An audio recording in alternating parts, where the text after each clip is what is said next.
할렐루야. 주님의 사랑과 진리가 충만한 복된 주일이 되시기를 바랍니다.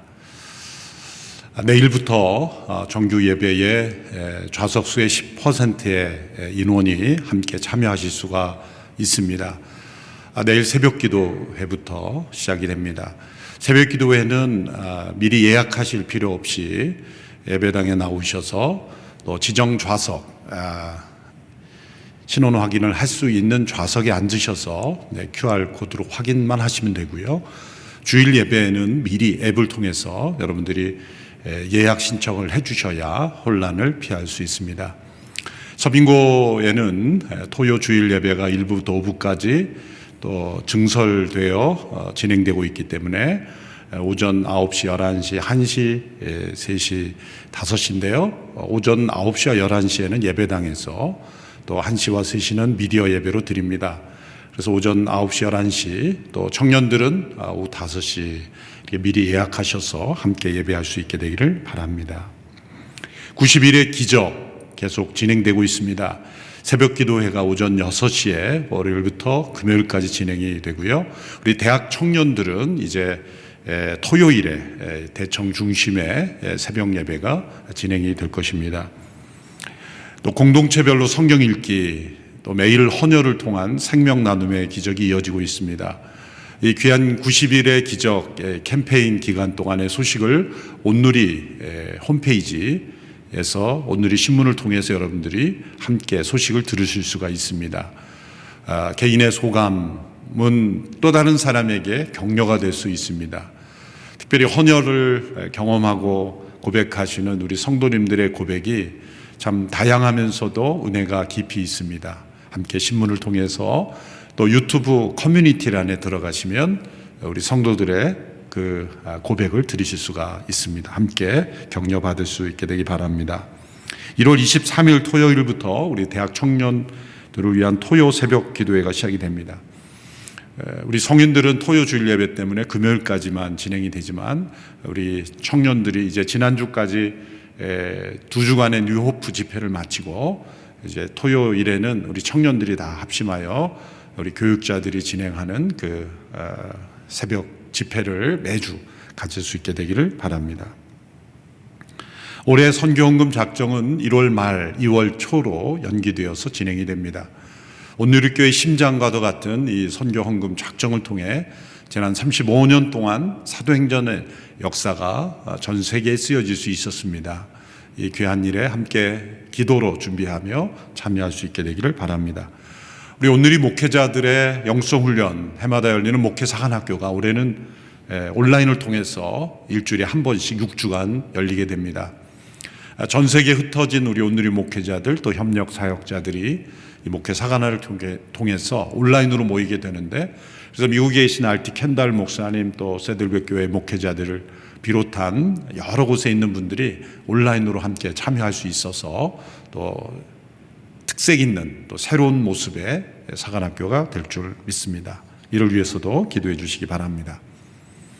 이 시간 나라 민족을 위해서 또 이 재난 속에 고통받는 이웃을 위해서 또 한국 교회를 위해서 우리 합심하여 함께 기도하기를 원합니다. 대한민국이 하나님의 창조 질서를 올바로 지키는 나라가 되게 하소서. 이 땅에 만연한 거짓과 부정, 음란과 탐심, 헛된 우상과 이념에 치우친 모습들이 하나님의 진리 가운데 정결케 되고 올바른 모습을 찾게 하옵소서.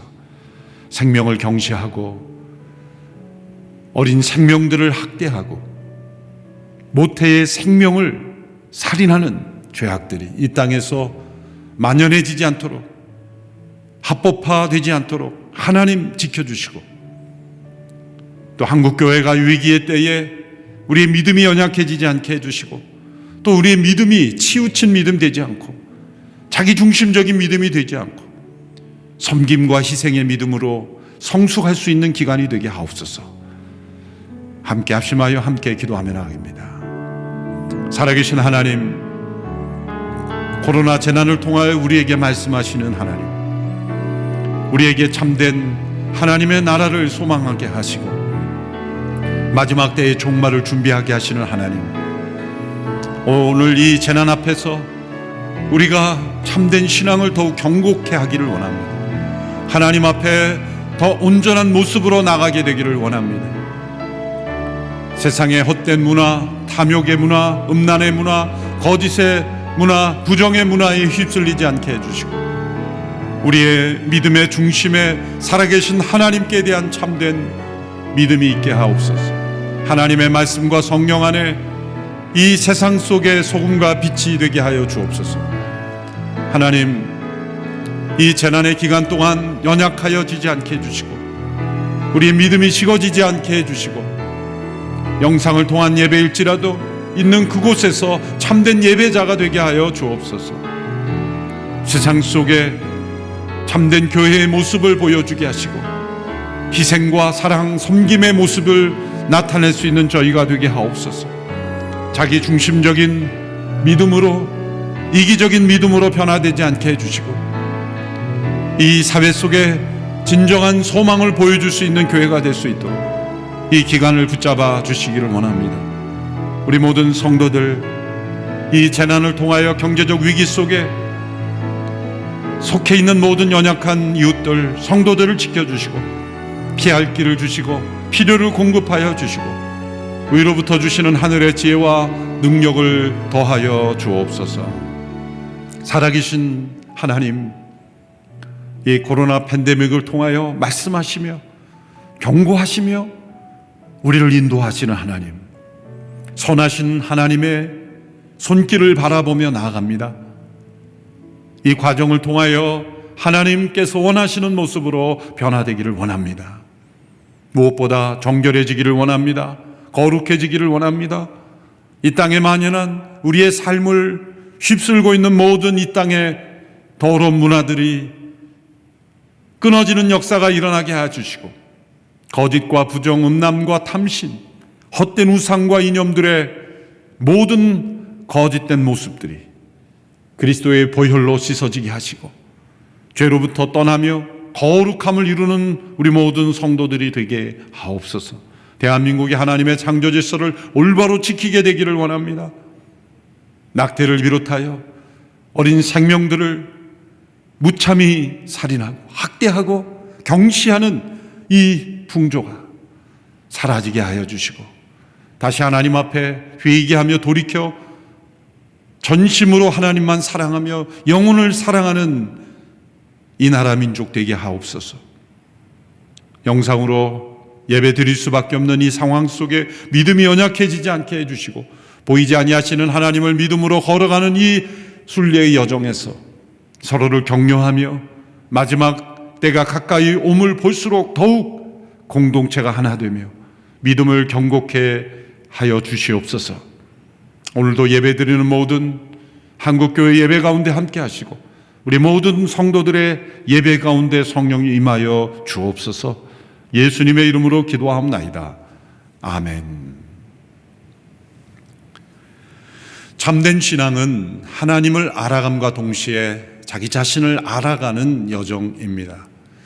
종교개혁자 잔 칼뱅은 기독교 강요 제1장에서 하나님을 아는 지식과 자기 자신을 아는 지식은 서로 깊이 연결되어 있음을 설명했습니다. 먼저는 하나님을 알지 않고는 자기 자신이 누구인지 알지 못합니다. 또한 자기 자신을 어떻게 인식하는가는 곧 우리가 하나님을 어떻게 알고 있는가를 보여주는 중요한 증거가 된다는 것입니다. 자기 자신을 어떻게 바라보는가, 이 자기 인식, 자기 정체성에 관한 문제는 바로 참된 신앙의 시금석이기도 합니다. 세상에는 자기 자신에 대하여 과도하게 확신을 가진 사람들이 있습니다. 지나친 왜곡된 자기 사랑입니다. 자기의 생각이 다 옳고 자기의 주장대로 되지 않으면 견딜 수 없는 모습, 또한 자신만이 이 세상을 변화시킬 수 있다고 생각하는 무모한 생각에 빠져 있는 사람들이 있습니다.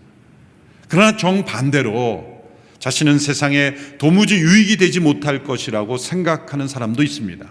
자기 거부, 자기 비하, 자기 혐오, 이 모든 것은 그것조차도 자기 사랑입니다. 왜곡된 자기 사랑입니다. 지나친 과도한 자기 확신만이 아니라 자기를 비하하고 멸시하는 것도 왜곡된 자기 사랑입니다. 그래서 교만과 열등감은 동전의 앞뒤면과 같습니다. 아주 교만한 사람은 그 이면에 깊은 열등감이 있는 사람입니다. 또 반대로 깊은 열등감으로 표출되는 사람은 그것은 겸손이 아니라 교만한 것입니다. 자기 자신을 지나치게 확대하기 때문에 열등감에 빠지는 것입니다. 하나님 앞에서 또한 복음 앞에서 그리스도의 십자가 아래서 자기 자신을 올바로 인식하는 것은 그것이 참된 신앙의 중요한 증거인 것입니다. 우리는 십자가 아래서 자기 자신을 두 가지로 바라볼 수 있어야 합니다. 십자가 아래서 두 가지로 자신을 처리해야 합니다. 첫째로 하나님께서 창조하시며 독생자 예수 그리스도를 십자가에 내어주시기까지 사랑하시는 나, 하나님의 아들이 죽임을 당하실 만큼 구원하기 원하시며 기뻐하시는 나, 하나님이 정말 사랑하시는 나 자신으로 나를 바라봐야 합니다. 비록 내 안에는 허물이 있고 무섭고 또 정말 더럽고 추한 모습이 여전히 있다 할지라도 하나님은 나를 포기하지 아니하시며 그 아들 독생자를 내어주시기까지 사랑하시는 나 자신이라는 것을 바라보아야 합니다. 사랑을 거부하는 것도 교만이요, 사랑을 받아들이지 않는 것은 왜곡된 자기 사랑입니다. 또한 두 번째로 십자가에서 예수님이 죽으신 그 죽음을 통하여 나의 옛 자아가 십자가에 못 박혀 죽어야 한다는 것입니다. 사도 바울이 나는 날마다 죽노라 라고 고백했던 그 고백처럼 십자가에서 영원히 죽어야 하는 나 자신, 옛 자아를 우리는 바라보아야 합니다. 미워하는 정도가 아니라 완전히 죽여야 하는 존재, 그 존재로서 나를 보아야 합니다. 이렇게 복음 안에서 자신을 바라보지 않으면 우리는 다른 사람과 환경에 따라 우리의 옛 사람이 우리를 좌지우지하는 인생이 될 수밖에 없습니다. 하나님께서 사랑하시고 너무 귀하게 보시는 나는 오히려 뒤로 물러가고 십자가에서 못 박혀 죽어야 하는 옛 자아가 나를 사로잡아서 상황과 사람에 이끌리는, 흔들리는, 무너지는 삶이 될 수도 있는 것입니다. 사도 바울이 그러한 상황에 처해 있었습니다. 그러한 위기와 도전 앞에 직면해 있었습니다. 고린도 교회 성도들이 사도 바울의 권위와 자격을 문제 삼고 또 그의 인격까지도 믿을 수 없는 사람처럼 그렇게 불신하고 도전하는 상황에 처해 있었던 것입니다. 고린도 후서는 바로 그러한 도전 앞에서 자신을 변호하고 또 자신의 자격이 어디서 기원한 것인가를 성도들에게 있는 그대로 정직하게 고백하는 신앙 고백서입니다. 그래서 바울의 어떤 서신서보다도 본인의 이야기가 중심이 된 것입니다. 자신이 복음을 전해서 예수님 믿고 세례받고 교회가 공동체가 형성된 사람들에게 바울이 자신을 증명한다는 것만큼 어리석어 보이는 일이 없을 겁니다. 그래서 고린도후서 후반부에 가면 참으로 어리석구나, 어리석은 일이구나, 하지 않아도 되는 소모적인 일, 그러나 불가피하게 할 수밖에 없는 일임을 안타까워하는 바울의 심정이 잘 나타나 있는 것입니다. 불가피하게 자기 자신에 대하여 많은 말을 해야 하는 이 상황, 그러나 하나님이 보시는 나, 그리스도의 십자가 앞에서 올바른 자기 인식을 지키면서 도리어 고린도 성도들을 교훈해야 되는 이 바울의 이 사명, 그것은 참으로 힘든 일이었습니다. 바울도 사람인지라 감정적인 상처를 받았을 겁니다. 왜곡된 인식, 거짓에 치우친 사람들을 올바른 진리로 설득한다는 것은 참으로 어려운 일입니다. 그래서 그는 고통스러운 이 과정을 거치며 눈물로 편지를 쓰며 이 고린도후서 이전에도 세 번째 편지를, 눈물의 편지를 썼다고 했습니다. 이 고통스러운 과정을 거치면서 사도 바울은 이 고린도 교회 성도들이 요구하는 바울의 자격에 대한 자기 증거를 하게 됩니다. 고린도 교회 성도들이 문제 삼는 것은 바울이 추천서가 없다는 것이었습니다. 당시에는 저명하고 또 명망이 있고 평판 있는 사람의 추천서로 자신의 신원 혹은 자신의 능력, 자신의 자격을 증명하는 시대였습니다. 물론 오늘날에도 누군가의 추천서를 요구하는 때가 참 많죠. 그러나 오늘날에는 그것은 참고 자료일 뿐이지 실제 중요한 것은 자신의 능력이죠. 그러나 당시에 여러 가지 검증할 수 있는 시스템이 없는 사회에서 누군가의 추천서는 매우 큰 영향력을 발휘했고, 이것이 교회 안에 들어와서 1세기 초대교회 복음 사역자들은 예루살렘 교회의 추천서를 통해서, 유력한 사도의 추천서를 통해서 교회로부터 신임을 받는 문화가 있었던 것입니다. 지금 고린도 교회에서 문제를 일으킨 사람들은 누구인지 모르지만 예루살렘 교회로부터 어떤 추천서를 소지하고 있었던 것 같습니다. 그러나 그것은 위조된 것이든 어쨌건 진짜 받은 것이든 그것을 무기로 하여 나는 이러한 추천서가 있지만 저 사도 바울은 추천서가 없는 무자격자라는 그러한 공격을 시도했던 것입니다. 문제는 그러한 모함의 성도들이 넘어갔던 것입니다. 동조했던 것입니다. 그리고 바울에게 추천서를 요구했던 것입니다. 바울에게는 예루살렘 교회 지도자들로부터 받은 추천서가 없었습니다. 그것은 불필요했기 때문이죠. 당시 사도라 인정을 받으려면 예수님과 함께 동행하는, 함께 생활한 이력, 그리고 플러스 예수님의 부활을 목격한 증인이 되어야 하는데, 바울에게는 제자들과 함께 생활한 이력도 없었죠. 또 함께 예수님의 부활을 제자들처럼 함께 목격하거나 승천을 함께 목격한 사람이 아니었죠. 그래서 예루살렘 사도들조차 바울을 과연 믿을 수 있는가라는 그런 의심의 기간이 분명 있었을 겁니다. 그러나 바울에게는 분명한 체험이 있었습니다.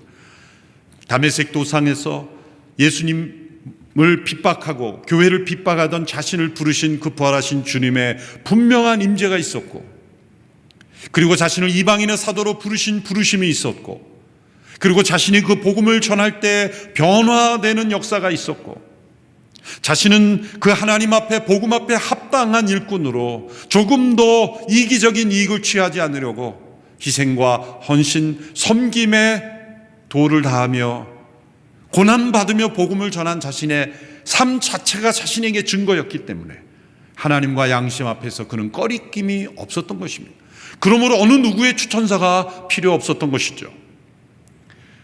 그러나 그러한 세상적인 추천서를 요구하는 고린도 교회 성도들 앞에서 그는 오늘 본문을 통해서 왜 자신은 다른 사람들의 추천서가 필요 없는지, 왜 나에게는 그것이 없는지를 설명하고 있는 것입니다. 첫째로 사도 바울은 고린도 교회 교인들 자체가 자신에 대한 추천서, 그리스도의 편지라는 것을 밝히고 있습니다. 오늘 본문 3장 2절에서 3절의 말씀입니다. 여러분이야말로 모든 사람들이 알고 있고 읽고 있는 우리 마음에 기록된 우리의 편지입니다. 여러분, 우리의 섬김을 통해 나타난 그리스도의 편지입니다. 이것은 먹으로 쓴 것이 아니라 살아계신 하나님의 영으로 쓴 것이며 돌판에 쓴 것이 아니라 육체의 마음판에 쓴 것입니다. 여러분이야말로, 고린도 교회 성도들이야말로 모든 사람이 알고 있고 읽고 있는 우리의 마음에 기록된 편지입니다. 당시의 추천서는 편지 형태로 주고받았기 때문에 이 추천서가 편지라는 단어로 같이 확대되어 사용되고 있죠. 이 편지는 또한 그리스도의 편지입니다. 그리스도의 편지라고 할 때 이 속격은 그리스도께서 직접 쓰신 편지라는 뜻입니다. 사도 바울을 통해서 그리스도께서 추천하신 편지다. 바로 여러분들이 추천서라는 겁니다. 부활하신 그리스도께서 이방인의 사도로 나를 부르셔서 나를 추천하시고 나와 함께 하시고 나를 통해 역사하신 그 증거가 바로 당신들인데, 당신들이 바로 추천서다. 그리스도의 편지라고 말하고 있습니다. 추천서를 요구하며 무자격 시비를 하는 그들에게 추천서를 원하십니까? 그대들이 바로 나에 대한 추천서입니다. 그 추천서는 내 마음에 기록된 추천서입니다. 여러분, 누군가 한 사람의 추천서를 받는 게 쉬울까요? 아니면 누군가를 변화시키는 게 쉬울까요? 저명한 한 사람의 추천서를 받는 것은 그 사람과 1대1의 관계일 겁니다. 그러나 여러 사람들을 변화시키는 일은, 사람을 변화시키는 일은 추천서와 비교할 수 없을 만큼 어려운 일입니다. 세상에는 누군가를 변화시키지 않으면서도 마치 어떤 지도자의 자격이 있는 것처럼 몇 가지 증명서를 가지고도 자신을 위치를 고수하는 이들이 있죠.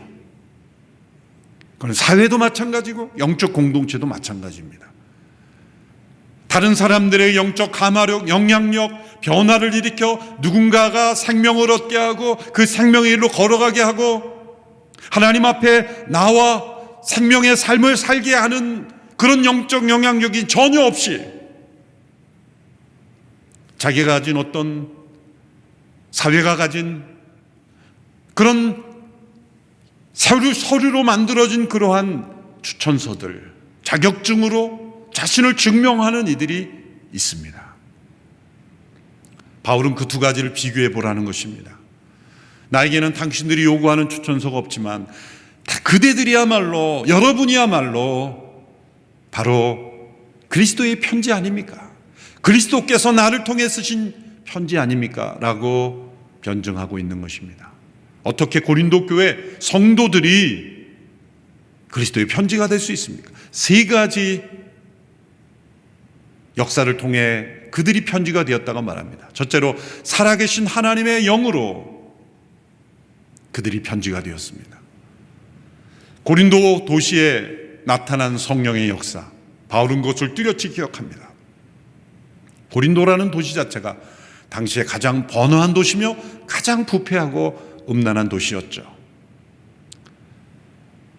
음란한 영이 가득한 고린도 도시 안에 성령의 강력한 거룩한 역사가 나타났기에 고린도 교회가 형성된 건 아니겠습니까? 더 나아가 고린도 교회 안에는 다른 교회들에 나타나지 않는 은사들도 나타났기 때문에 이 은사의 분별 문제가 심각한 문제가 일어나기도 하지 않았습니까? 그것은 은사 자체가 문제가 아니라 은사가 오용되고 또 잘못 분별되는 것이 문제라는 거죠. 그만큼 고린도 교회 안에는 하나님의 성령의 역사가 강력하게 나타났다는 겁니다. 사도 바울은 무엇을 말하고 있습니까? 고린도 교회 지금 성도들은 소위 요즘 말로 말하면 이 바울의 스펙을 증명하라는 거예요. 그러나 바울은 스펙이 아니라 스피릿이다. 당신들은 나에게 이 사회적 스펙을 요구하는가? 추천서를 요구하는가? 자격증을 요구하는가? 어떤 학위증을 요구하는가?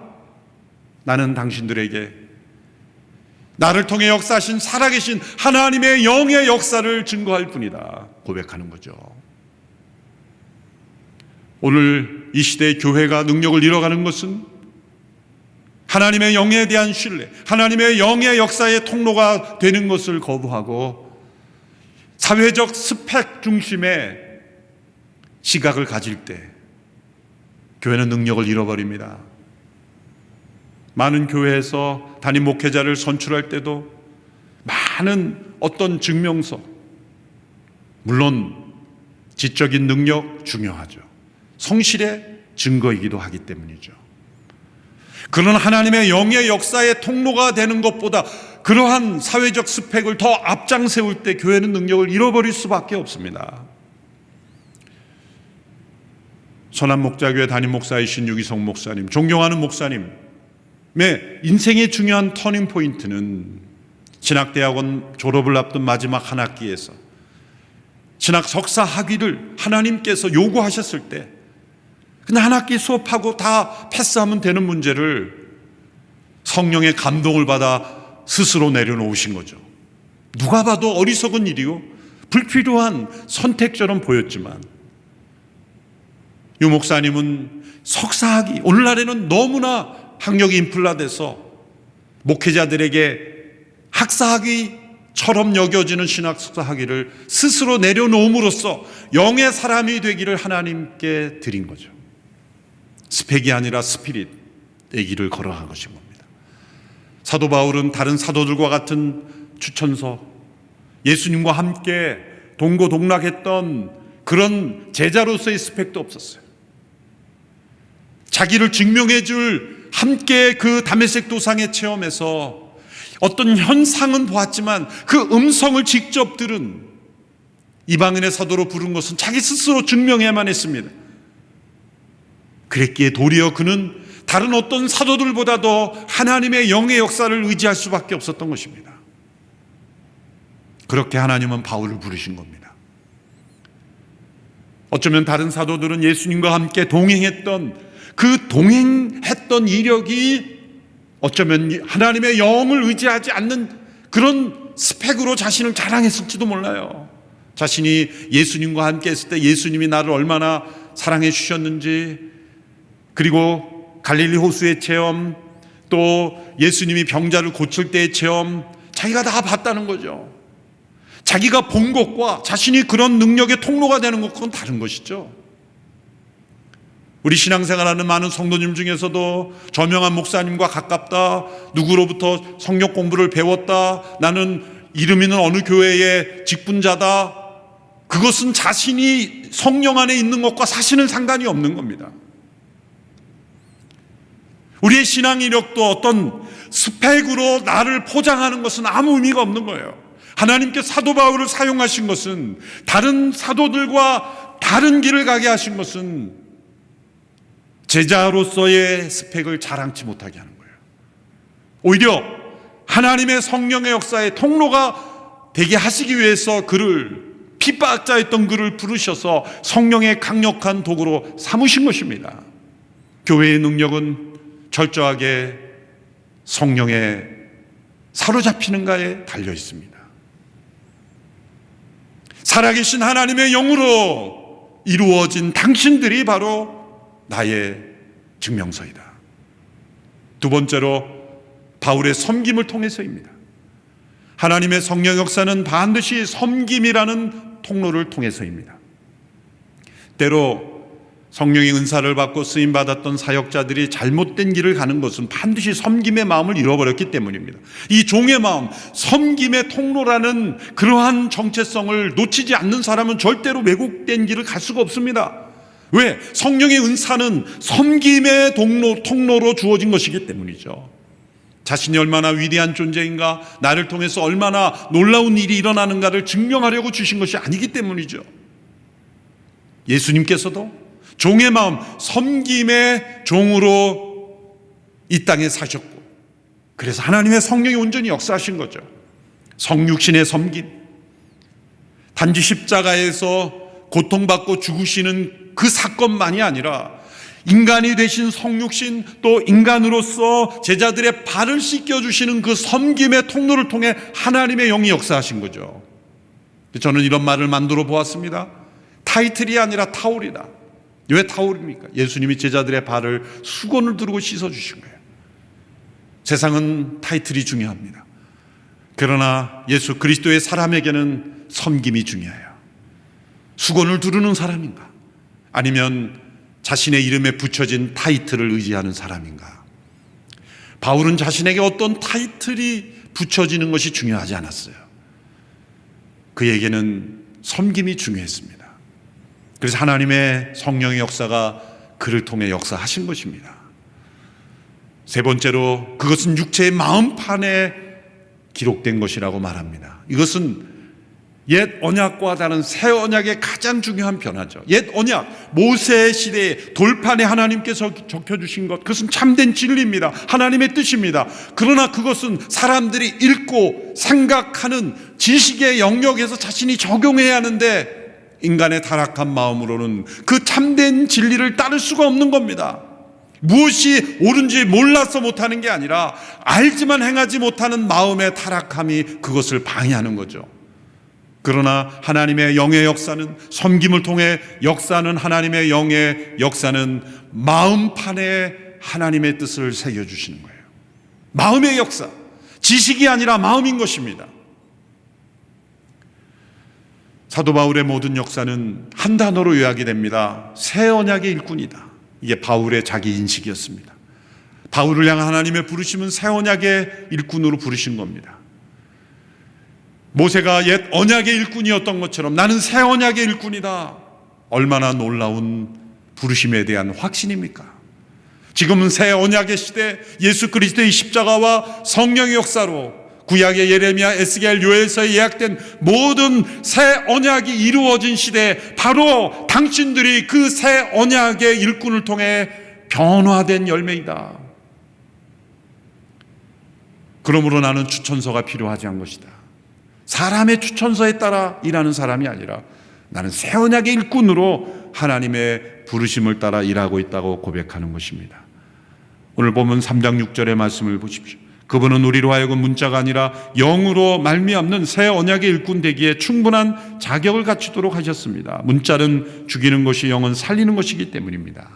문자가 죽인다는 것은 옛 언약의 한계를 설명하는 겁니다. 옛 언약이 사람을 죽인다는 게 아니라 옛 언약은 죽음 가운데 처해 있는 인간의 현실을 드러낼 뿐이지 그것을 극복할 수 없다는 거예요.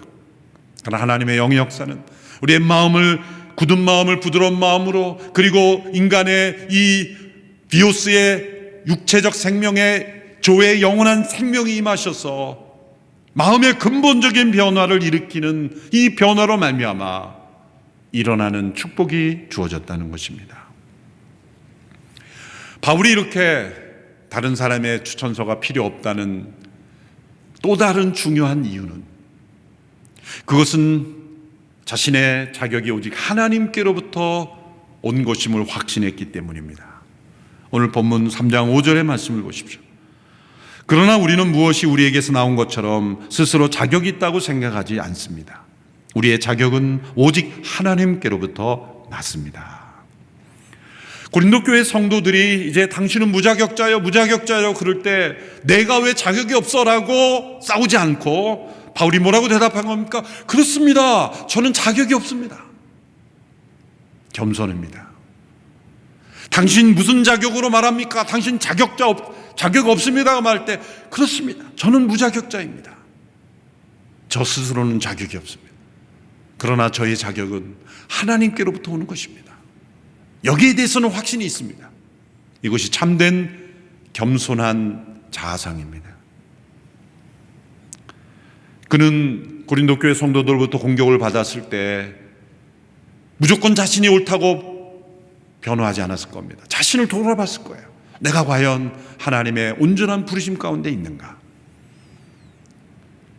나같이 자격 없는 자, 나같이 핍박자였고 살인자였고 그리고 배신자, 그리고 그리스도의 교회를 몰랐던 무지한 자를 만물보다 심히 부패한 죄인 중에 괴수인 나를 부르셔서 일하게 하신 그 하나님 앞에 나는 정말 자격이 없습니다.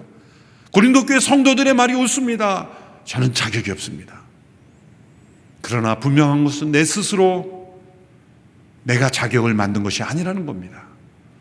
오직 하나님께로부터 난 자격입니다. 그래서 그는 사람의 추천이 아닌 하나님의 부르심을 따라 걸어가고 있음을 설명합니다. 하나님의 부르심을 따라 걸어가는 사람은 사람들의 칭찬에 쉽게 우쭐하여 넘어지지 않습니다. 또한 사람들의 비난과 모함에도 흔들리지 않습니다. 날마다 하나님 앞에 자신을 비추며 정직한 부르심 앞에 응답합니다. 그래서 본문에서 중요한 두 단어가 나옵니다. 그것은 하나님께로부터와 하나님께 대하여, 하나님께 대해 혹은 하나님으로부터라는 바울의 확신입니다.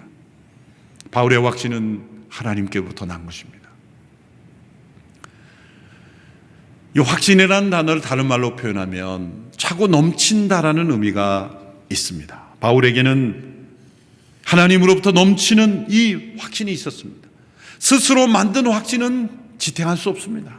다른 사람과의 갈등, 오해, 비난 속에 자기 스스로 만든 확신은 무너지게 되어 있습니다. 그러나 하나님께로부터 온 확신은 결코 무너지지 않습니다. 예수 그리스도를 통해 하나님께로부터 오는 확신, 이 확신이 바로 바울을 지탱해 주었던 것입니다. 개역 개정 번역에서는 이 5절을 이렇게 번역했습니다. 우리의 만족은 오직 하나님으로부터 나느니라. 또 ESV 번역은 sufficiency라는 단어로 번역했죠. 이 충분함, 넘치는 충분함은 하나님께로부터 오는 것이다. 오늘 한국교회, 오늘 이 시대에 우리 성도들에게 필요한 것이 하나님으로부터 오는 확신이에요. 이 코로나 시대에 때로 교회가 세상의 이슈의 중심에 설 때도 있고, 때로는 오해도 받고, 때로는 야단 맞을 일도 하고, 그런 다양한 모습 속에서 교회란 무엇인가 우리는 자신을 살펴보게 되었습니다. 그리고 이런 위기 시대에 참된 교회의 모습은 무엇인가? 하나님의 영의 통로는 섬김을 통하여 역사하는 것이기에 이 세상 사람들 앞에 교회는 자신을 어떻게 변호하고 교회의 자격이 무엇이라고 말할 것입니까? 우리 스스로 부유한 것이면 무너질 것입니다. 그러나 하나님께로부터 온 자격은 무너지지 않습니다.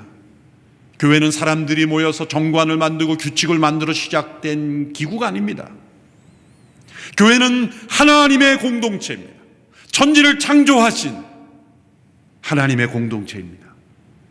인류 역사상 수많은 로마 제국을 비롯하여 수많은 사람들이 교회를 오해했고 또 공격했고 무너뜨리려고 했지만 교회가 무너지지 않는 것은 사람들이 단결된 힘 때문이 아닙니다.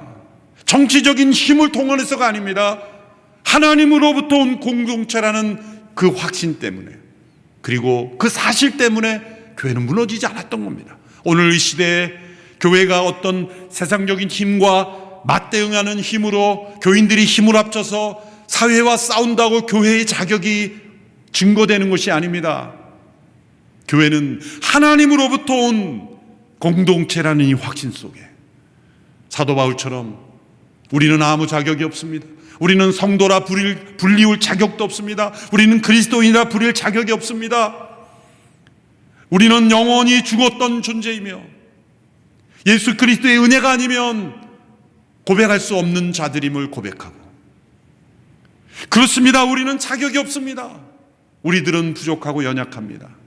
그러나 우리가 아는 것은 우리의 자격은 오직 하나님께로 왔습니다. 그러한 자세로 세상 앞에 우리 자신을 고백할 때 세상은 우리를 오해하지 않을 것이며 불필요한 공격을 하지 않을 것입니다. 사도 바울이 고린도 교회 성도들의 공격에 대하여 대응했던 그의 이 고백이 바로 이 세상 앞에 교회가 어떤 모습으로 우리 자신을 변정하고 변호해야 되는지를 보여주는 중요한 것입니다. 하나님만 바라보십시오. 하나님으로부터 오는 공동체이기에 우리는 하나님께 대하여 정직하게 나아가십시오.